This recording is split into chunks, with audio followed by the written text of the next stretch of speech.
పదములు పడదామనుకుంటే మారుతి చరణాలొదలడు, పదములు పడదామనుకుంటే మారుతి చరణాలొదలడు. ఫలములు తినిపించాలంటే పాపం శబరికి బెదురు, ఫలములు తినిపించాలంటే పాపం శబరికి బెదురు.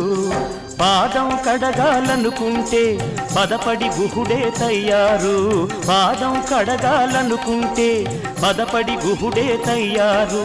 ప్రాణాలిద్దామనుకుంటే పక్షి జటాయువులుంటారు.